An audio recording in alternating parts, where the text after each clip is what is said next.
नमस्कार, मैं स्तुति शुक्ला और आज हम आए हैं कृषि विज्ञान केंद्र कोटपुतली जयपुर में। और हमारे साथ आज मौजूद हैं डॉक्टर योगेंद्र कुमार मीना जी, जो यहाँ के हॉर्टिकल्चर साइंटिस्ट हैं। तो सर, सबसे पहले आपका बहुत बहुत स्वागत है कृषि जागरण से जुड़ने के लिए। सर, जैसे हॉर्टिकल्चर मतलब हम सब जानते हैं कि हॉर्टिकल्चर में आजकल प्रोग्रेसिव फार्मर्स जिनको हम बोलते हैं कि बहुत ज़्यादा इंटरेस्ट ले रहे हैं और ख़ासकर छोटे किसान वो हॉर्टिकल्चर की तरफ बहुत ज़्यादा झुकाव कर रहे हैं। तो उसके बारे में आप क्या कुछ बोलना चाहेंगे? मैं बताना चाहूँगा कि जैसे कि जो वातावरण चेंज हो रहा है और किसान भाई बार बार एक एक फसल को ले रहे हैं, जो सस्य जो फसल है, जो फील्ड क्रॉप है, उसको बार बार ले रहे हैं। तो उसमें क्या होता है कि वातावरण जो चेंजेस हैं, या कभी बहुत ज़्यादा रेनफॉल, बहुत कम रेनफॉल, या फिर प्राकृतिक आपदाएं, या फिर जो बायोटिक जो हमारे जो बीमारी रोग ऐसा जो पर्टिकुलर कोई एक फसल में बहुत ज़्यादा मतलब होने से वो फसल बहुत ज़्यादा नुकसान होने से किसान भाइयों को उनको जो पैदावार कम होती है, उनकी इनकम कम होती है। तो इसलिए अगर किसान भाइयों की आय को बढ़ाना है तो हमको फसल में विविधताकरण, डाइवर्सिफिकेशन लाना पड़ेगा। और डाइवर्सिफिकेशन के लिए हमको बागवानी की तरफ मुँह करना पड़ेगा। मैं आपको बताना चाहूँगा कि बागवानी में कौन कौन सी फसलें हैं जिनको हम जो किसान भाई अपना के अपनी आय को बढ़ा सकते हैं। जो सबसे पहले इस क्षेत्र में सब्जी है। सब्जी की अगेती खेती यहाँ के जो किसान भाई करते हैं, और जो अगेती खेती से जो यहाँ पर टमाटर, मिर्च, वाटरमेलन, तरबूज, खरबूज, जो समर स्क्वैश होता है वो, और कोकुम्बर, इनको यहाँ पर बहुत ज़्यादा मात्रा में किया जाता है। और इनकी ऑफ सीजनल मतलब अगेती खेती किसान भाई करते हैं, उससे भी किसान भाइयों को अच्छी आमदनी मिलती है। दूसरी बात है, यहाँ इस क्षेत्र में सब्जियों की खेती इसलिए ज़्यादा फेमस है क्योंकि यहाँ पर 80% किसान भाई ड्रिप इरिगेशन जो सूक्ष्म सिंचाई है उसका और मल्च का और सर्दियों से बचाने के लिए लोड टनल का यूज करके यहाँ पर सब्जी उगाते हैं। अब दूसरी मैं बात बताना चाहूँगा किसान भाइयों को कि फसल में विविधताकरण के लिए हमारा कृषि विज्ञान केंद्र, हमारे जो अन्य विभाग है, जो कृषि विभाग है, विश्वविद्यालय, ये फूलों की खेती की तरफ भी जोर दे रहे हैं। तो फूलों की खेती में हम एक तो रोज आता है और एक मैरीगोल्ड आता है। तो ये ऐसी फसलें हैं जो नकदी फसलें होती है। इनसे किसान भाई डेली मार्केट में बेच के और डेली की इनकम ले सकते हैं, ताकि वो अपना परिवार का अपना जो अपना पारिवारिक खर्चा है, बच्चों की पढ़ाई है, उसको एक रोटेशन में चला सकता है, जो कि सस्ते जो फसलें होती है उसमें नहीं होता। उसमें किसान भाइयों को 5 महीने 6 महीने वेट करना पड़ता है। सर, जैसे आपने बहुत अच्छी बात बताई कि मतलब कि बहुत आसानी से लोग जो किसान है वो अपनी इनकम कमा सकते हैं। तो सर, जैसे बहुत लोगों को कठिनाई भी आती है कि उनके जैसे आपने भी बोला कि रोज़ का और मैरीगोल्ड का वो गा के काफ़ी अच्छी इनकम मिल सकती है। तो किसी के में प्रॉब्लम आती है कि इसमें कोई वो रोग लग गया या समथिंग, कुछ ऐसी दिक्कत जो नहीं उग पाया प्रॉपर, तो उसके लिए क्या समाधान है? उसके लिए हम कृषि विज्ञान केंद्र पे यहाँ पर उनके किसान भाइयों को फसल बोने के पहले हम यहाँ पर जो ट्रेनिंग देते हैं, उस ट्रेनिंग में बीज बोने से या पौधा लगाने से और मार्केटिंग और हार्वेस्टिंग अंत तक की सारी जो समस्या आती है, उसके पहले हम पहले से यहाँ पर उनको ट्रेनिंग देके उन समस्या को बताते हैं, उनको उनके बारे में उपचार के लिए बताते हैं, ताकि वो आने के पहले ही उसमें सावधानी बरतें। और जिसमें मुख्य समस्या आती है, एक आती है कि आप किस्मों का चयन, कौन सी किस्म कौन से समय पे उगाना चाहिए। बहुत सी बार किसान भाई सही किस्मों का चयन तो हो जाता है, लेकिन समय का चयन नहीं होता, या फिर पौधे से पौधे की दूरी कितनी रखना चाहिए, या फिर किस तरह से लगाना चाहिए, किस तरह से इनकी पिंचिंग होती है। जो हमारी मैरीगोल्ड की बात करते हैं तो इसमें पिंचिंग होती है, मतलब जो ऊपर का हिस्सा होता है उसको काट देते हैं तो साइड की ब्रांचेज होती है।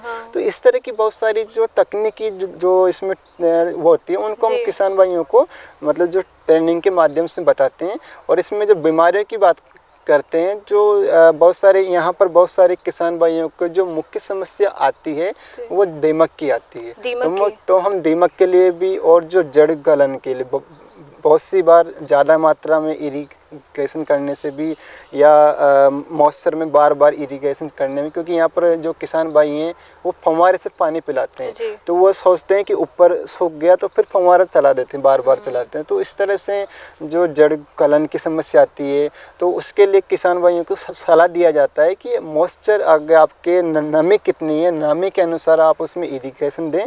और अगर आपको लगता है कि जड़ गलन आने वाली है या आ रही है तो आप उसमें जो बायोस्टिन आता है, कार्बनडाजिम आता है, तो 1 लीटर में 2 ग्राम से ड्रेंचिंग की सलाह उनको कि उसका छिड़काव करें आप। हाँ जी, उनको जड़ों में उनकी ड्रेंचिंग होती है। सर जैसे आपने दीमक के बारे में बताया, तो दीमक को ख़त्म करने के लिए कोई कृषि विज्ञान केंद्र के पास कोई ऐसी दवाई है जो वो फार्मर्स को बताते हो कि हाँ अगर आपके बाई चांस आपके पौधों में दीमक लग जाता है तो उसे हम कैसे हटा सकें? जी, जो हमारे यहाँ के पादप रोग विशेषज्ञ उनकी सुझाव के अनुसार हम किसान भाइयों को क्लोरोपाइरोफॉस आता है, तो उसका हम अगर ड्रिप लगा रखी है तो ड्रिप की सहायता से, नहीं तो हम जो किसान भाइयों को 1 बीघा में 1 लीटर के हिसाब से उनको रिकमेंडेशन देते हैं कि आप ये बजरी में मिला के छिड़को या आप ड्रिप की सहायता से इनको छिड़को, तो उस हिसाब से हम दीमक का। सर जैसे अब हॉर्टिकल्चर में सब्जियों की लोग ज़्यादातर खेती करना चाहते हैं, तो वो उनका कैसे स्टार्टअप, अगर वो सोच रहे हैं कि हमें हॉर्टिकल्चर में किसी चीज़ का स्टार्टअप करना है, मान लीजिए हमें किसी भी सब्जी की ऑर्गेनिक फार्मिंग करनी है,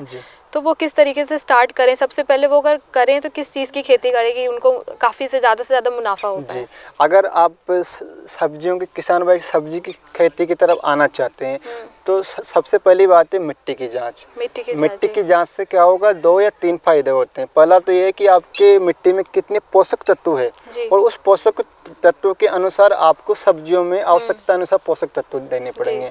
मिट्टी का पीएच ज़्यादा है तो अगर मिट्टी का पीएच या ईसी ज़्यादा है तो उसी अनुसार सब्जियों का चयन करें। तो मिट्टी की जांच और पानी की जांच अति महत्वपूर्ण है। दूसरी बात है कि अगर सब्जियों की खेती की बात करते हैं तो आपको जो सूक्ष्म सिंचाई है, जो कि ड्रिप इरिगेशन है, उस पर आना पड़ेगा। और अगेतिक खेती जो होती है अच्छी आमदनी के लिए, तो उसके लिए किसान भाइयों को आना पड़ेगा।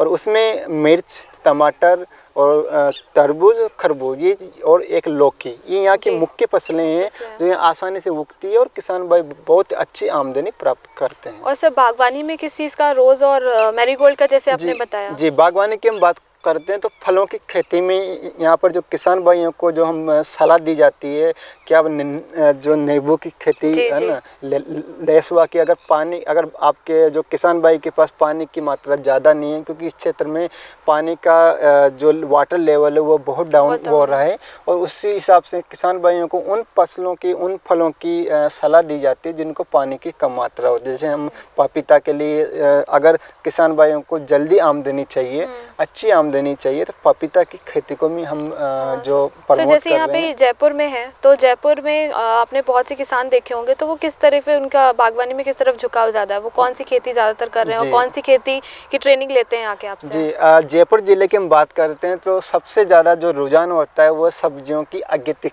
खेती पे है। उसके बाद अब जो किसान भाइयों का जो, जैसे कि कोरोना महामारी के कारण जो मार्केट में जो रेट का ऊपर उतार चढ़ाव आया है, तो आजकल जो किसान भाई इंटर क्रॉपिंग की सब्जियों के साथ फूलों की खेती या बगीचे भी लगाने में अब पिछले 1 साल से बहुत ज़्यादा रुझान फलों पे और फूलों की खेती पे आया है। सर मेरा एक आखिरी सवाल आपसे और है कि मतलब कितने एरिया में लोग अपना ये क्रॉप का लगा सकते हैं? मतलब ज़्यादा बड़ी जगह की नीड होती है कि हाँ छोटे से एरिया में भी लोग, होता नहीं टेरिस गार्डनिंग का आजकल बहुत लोग शहरों में भी अपनी टेरिस गार्डनिंग कर रहे हैं, तो उस हिसाब से उनको कितने एरिया में लगा लेना चाहिए? अगर एक परिवार में 5 सदस्य हैं और अगर भूमि पे लगाना है, ज़मीन पे लगाना है, तो 20 फीट जो स्क्वायर फीट में अगर वो सब्जी लगाते हैं और 6 क्यारियाँ बना के वो करते हैं, या फिर 7 क्यारियाँ बनाते हैं, जो कि प्रतिदिन एक सब्जी पर डे के हिसाब से, तो 20 फीट स्क्वायर फीट के एरिया पे 5 परिवार के हिसाब से ज़मीन पे लगाएं तो वो सही है। अगर जो किसान, अगर जो फैमिली जो सिटी में जिनके पास ज़मीन नहीं है, तो वह गमलों में या फिर आजकल जो पॉली बैग आते हैं वो 1 मीटर चौड़े 10 मीटर लंबे या 1 मीटर चौड़े 5 मीटर लंबे, उन पे 1 मीटर चौड़े 10 मीटर लंबे क्षेत्रफल में आराम से 5 परिवार के हिसाब से वो सब्जी लगा सकते हैं। आसानी से मतलब सोच सकते हैं कि वो लोग अपने आम लोग भी घर में जी ताजा हॉर्टिकल्चर मतलब ताजी सब्जी खा सकते हैं ऑर्गेनिक। साथ में उसमें कुछ फूल भी लगा सकते हैं, जिससे उनको जो धार्मिक रूप से जो भगवान की या जो पूजा के लिए के फूलों के भी वो लगा सकते हैं। ठीक है, बहुत बहुत धन्यवाद सर, आपने बहुत अच्छी जानकारी दी है और बहुत धन्यवाद सर, आप कृषि जागरण के साथ जुड़े। Thank you. Thank you ma'am, thank you किसान भाई।